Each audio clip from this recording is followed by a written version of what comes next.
에스겔은 바벨론에 사로잡혀 있는 이스라엘 백성들에게 하나님의 말씀을 전하는 예언자로 선지자로 부름을 받았습니다.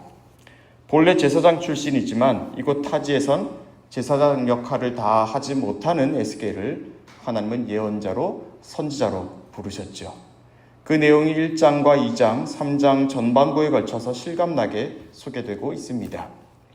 여기 자주 나오는 표현이 있죠. 여호와의 권능이 내게 임했다. 여호와의 권능이 내 위에 있었다는 표현입니다. 하나님께서 에스겔을 사로잡고 있다는 걸 말하죠. 하나님께 사로잡히고 하나님의 영의 이끌림을 받는 그 사람의 감정은 어떠할까요? 3장 12절을 보시면 주의 영이 에스겔을 들어 올리시니 뒤에서 여호와 하나님을 찬양하는 소리가 들립니다. 주의 권능이 힘있게 에스겔을 감동시킵니다. 그리고 델아빕 그발 강가에 거주하고 있는 백성들 앞으로 나아가죠. 이제 에스겔은 하나님의 말씀을 전해야 합니다. 그런데 그가 어떠했다고 합니까? 15절 말미를 보시면 그 중에서 두려워 떨며 7일을 지내니라 이렇게 되어 있죠. 하나님의 인도함을 받고 하나님의 영에 사로잡혀서 이곳까지 왔는데 에스겔은 두려워 떨고 있습니다. 하나님이 많은 것들을 그에게 보여주고 들려주셨지만 말입니다. 성도 여러분, 이런 에스겔의 모습은 오늘 우리 자신을 말해주기도 합니다. 우린 늘 강하고 싶고 늘 담대하고 싶습니다. 그러나 항상 그럴 수는 없습니다. 믿음을 가지고 있다고 해도 그렇지 않을 때가 더 많습니다. 무엇이든지 성공을 이뤄내고 싶습니다. 사람들의 인정과 칭찬 듣기를 싫어할 사람이 어디 있겠습니까? 그러나 그렇지 않죠. 내가 기대하고 원했던 반응이 나오지 않을 때 우리는 우울해하고 또 서글퍼합니다. 자, 그런데 보십시오. 이런 에스겔에게 어떤 일이 있습니까? 16절입니다. 7일 후에 여호와의 말씀이 내게 임하여 이르시되 하나님이 다시 에스겔을 찾아오시죠. 그리고 그에게 말씀으로 찾아오십니다. 무엇입니까? 하나님이 세우신 자를 하나님이 잊지 않으신다는 겁니다. 하나님이 세우셔도 인간은 두려워할 수 있습니다. 때로는 하나님을 잊을 수도 있습니다. 그러나 하나님은 그렇지 않습니다. 하나님은 신실하시기 때문입니다. 우리가 생각하는 그것보다 더 넓고 깊은 하나님의 신실하심으로 하나님은 이 역사를 이끌어가고 계시고 또 하나님께서 세우신 자들과 함께 하고 있습니다. 하나님은 에스겔에게 찾아와서 뭐라고 하십니까? 우리 17절 말씀을 함께 읽겠습니다. 17절입니다. 인자야, 내가 너를 이스라엘 족속의 파수꾼으로 세웠으니 너는 내 입의 말을 듣고 나를 대신하여 그들을 깨우치라. 자, 하나님은 다시 말씀하시죠. 에스겔이 어떤 사람인지를 하나님은 두려워하고 있는 이 에스겔에게 다시 말씀하십니다. 다시 확인시키십니다. 성도 여러분, 우린 바로 이 점을 기억해야 합니다. 약해질 수 있습니다. 또 모자랄 수도 있습니다. 실수할 때도 있습니다. 그러나 그런 우리를 하나님은 자녀 삼으시고 우리 각자에게 부르심과 사명을 주신 하나님의 신실하심이 그보다 더 크다는 걸 우리는 기억하고 있어야 합니다. 오늘 말씀을 보시면 하나님은 말씀하시지 않습니까? 내가 너를 이스라엘 족속의 파수꾼으로 세웠다고. 너는 내 입의 말을 듣고 나를 대신하여 그들을 깨우치라고 하십니다. 하나님은 하나님의 사람들에게 하나님의 말을 주십니다. 그리고 하나님의 일을 하게 하십니다. 우리가 이걸 잊어버린다면 우린 넘어졌을 때 다시 일어나기가 힘들 것입니다. 이걸 잊어버리면 하나님의 부르심과 하나님의 신실하심을 우리가 신뢰하지 못한다면 우리는 우로 좌로 치우칠 수밖에 없습니다. 두려움의 시간들, 또 낮아짐의 시간이 분명히 있지만 여러분 그 시간 역시 하나님의 시간 안에 있다는 것을 잊지 않으시는 저와 여러분 되시기를 바랍니다. 그런데 하나님의 부름과 사명이라는 것이 무엇입니까? 여기 우리들은 다 각자 하나님께서 주신 부름과 사명을 가지고 있는 사람들입니다. 똑같지 않습니다. 각 사람이 가지고 있는 은사가 다 다르듯이 하나님께서 주신 소명과 사명이 다 다릅니다. 그런데 모두 동일한 게 하나 있습니다. 그건 바로 그 부름과 사명의 목적입니다. 그 목적은 바로 생명을 주는 것입니다. 하나님의 구원이죠. 하나님께서 각 사람에게 소명을 주시고 그 사명을 따라 살게 하시는 이유는 바로 그 사람을 통하여 하나님의 구원을 행하시기 위함이라는 걸 말입니다. 생명을 주고자 하시는 겁니다. 에스겔을 이스라엘 족속의 파수꾼으로 세우신 것도 그렇지요. 하나님으로부터 돌아선 저 이스라엘을 다시 하나님 앞으로 불러 세우시기 위해서 하나님은 에스겔을 선지자로 삼으셨습니다. 왜 그렇습니까? 바로 그것이 그들이 구원받는 길이기 때문입니다. 에스겔이 한 일은 바로 그걸 전하는 것이었습니다. 그래서 하나님은 18절과 같은 말씀을 하시죠.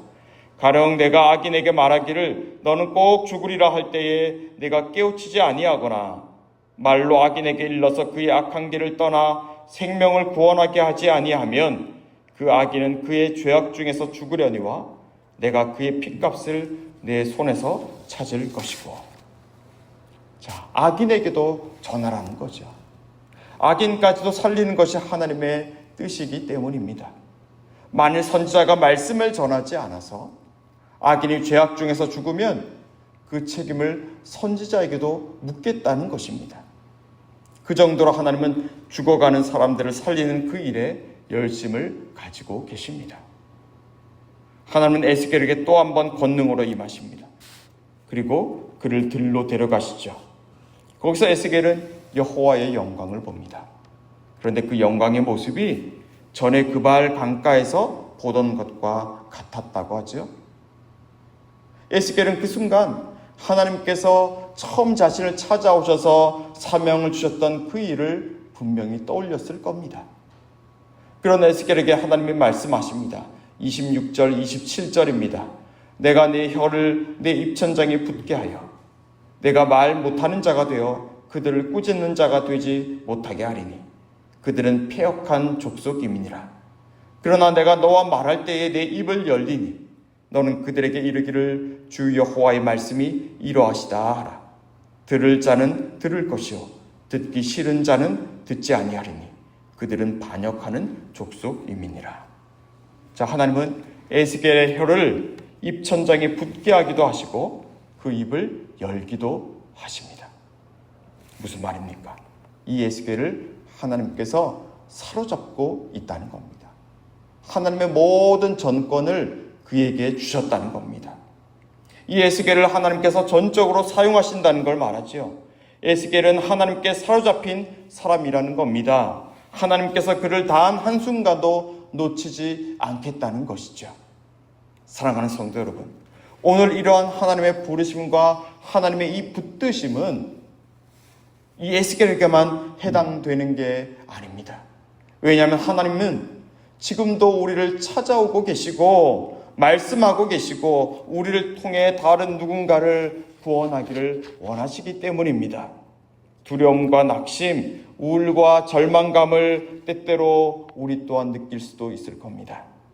그러나 하나님의 영이 그런 우리 가운데 임하여 있음을 기억하시기를 바랍니다. 하나님은 다시 오늘 우리에게 말씀하십니다. 내가 너를 파수꾼으로 세웠다고 말입니다. 그렇기에 그분은 우리에게 하나님의 말씀을 주실 것이고 다시 우리가 하나님의 부름에 따라 살아갈 힘과 소망을 주실 것입니다. 이 하나님의 부름과 하나님의 붙드심을 신뢰하시며 오늘도 이 한 주간도 주님의 생명의 도구로 복된 삶을 살아가시는 저와 여러분 되시기를 주님의 이름으로 축복합니다. 기도하겠습니다. 하나님 아버지, 그렇습니다. 에스겔이 분명 바벨론에 사로잡히고 바벨론의 명령을 따라 살아가야 하는 사람이지만 하나님께서 그를 사로잡고 하나님께서 그를 찾아와 말씀하시고 그에게 하나님의 일들을 맡기셨기에 그 사명이 그를 움직여간 것을 우리는 보게 됩니다. 아버지 하나님, 오늘 우리가 주님을 믿고 있지만 때때로 넘어지고 잘 일어나지 못하고 또 두려움과 불안에 시달릴 때가 많이 있지만 그런 우리를 주께서 잊지 않고 내가 너를 파수꾼으로 삼았다라고 하시는 이 하나님의 말씀, 이 하나님의 선포를 우리를 향한 말씀으로, 우리를 향한 하나님의 선포로 받아 누릴 수 있도록 주님 인도하여 주십시오. 그래야 그 말씀을 의지하며 하나님의 부르심과 하나님의 붙드심을 신뢰할 때에 우리를 다시 일으켜 세우시고 우리를 통하여 하나님의 구원의 일들을 행하시는 놀라운 하나님의 역사를 볼 수 있도록 주님 인도하여 주십시오. 이 한 주간의 삶을 주님 앞에 올려드립니다. 우리의 모든 계획과 또 우리가 계획지 않았던 그 모든 일들 속에서도 선하고 복된 일들을 행하시는 하나님 아버지를 신뢰하기로 우리가 고백하며 다짐합니다. 주님 함께하여 주시고 우리의 믿음 위에 주의 큰 일들을 나타내 보여주시옵소서. 아버지 하나님, 이 더운 여름 중에 우리 스리랑카 사역, 스리랑카 단기 선교팀을 주께서 붙들어 주시어서 저들이 기도하며 주님 앞에 나아갈 때에 하나님 안에서 한 몸이 되게 하여 주시고 한 성령 안에서 주님께서 명하신 그 일을 하나 되어서 힘써 지킬 수 있는 자들이 될 수 있도록 주님이 인도하여 주십시오. 팀원들 한 사람 한 사람 주 안에서 온전한 연합을 이루어갈 수 있도록 도와주시고 나보다 남을 낮게 여기라는 주의 말씀을 따라 행할 때에 하나님께서 행하실 크신 은혜를 누릴 수 있는 복된 모든 사역팀 될 수 있도록 하나님 함께하여 주시옵소서. 감사하며 우리 주 예수님 이름으로 기도합니다. 아멘.